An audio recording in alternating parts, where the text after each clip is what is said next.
কলকাতা থেকে হঠাৎ করেই 5 ঘন্টার বাস জার্নি করে ওল্ড দীঘা উঠেছি ব্লু ভিউ হোটেলে, সি ফেসিং ঘর। সেখান থেকে সমুদ্র দেখলাম, এরপর চলে এলাম স্নান করতে।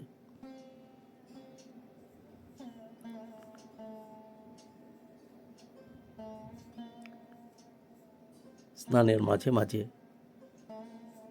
পাড়ে এসে বসে ডাব খাচ্ছি, কোল্ড ড্রিঙ্কস খাচ্ছি, চা খাচ্ছি। এরপরে দুপুরে হোটেলে ফিরে স্নানাহার ছেড়ে একটু ঘুম দিয়ে উঠে বিকেলে বারান্দা থেকে আবারও তাকিয়ে দেখছি সমুদ্রকে আর পাশের পার্ককে।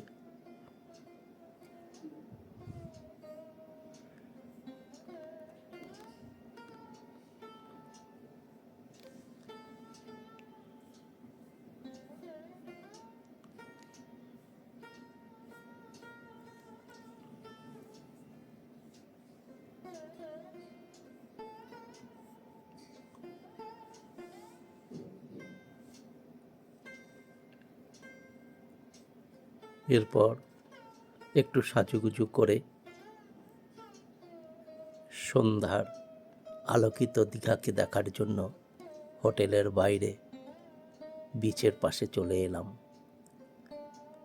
ঘুরছি বিচ এবং পার্ক, সুন্দর আলোয় আলোকিত। সঙ্গে চলল ফুচকা, ভেলপুরি খাওয়া।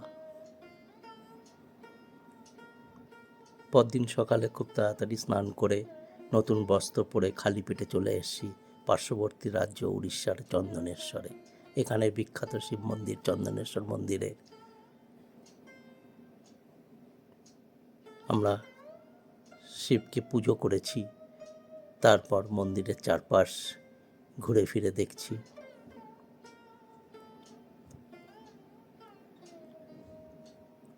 এইভাবে মন্দির চত্বরে কিছুক্ষণ কাটিয়ে ফিরে এলাম ওল্ড দীঘা। তাড়াতাড়ি ব্রেকফাস্ট করে ফিরতি বাসে চলে এলাম কলকাতা।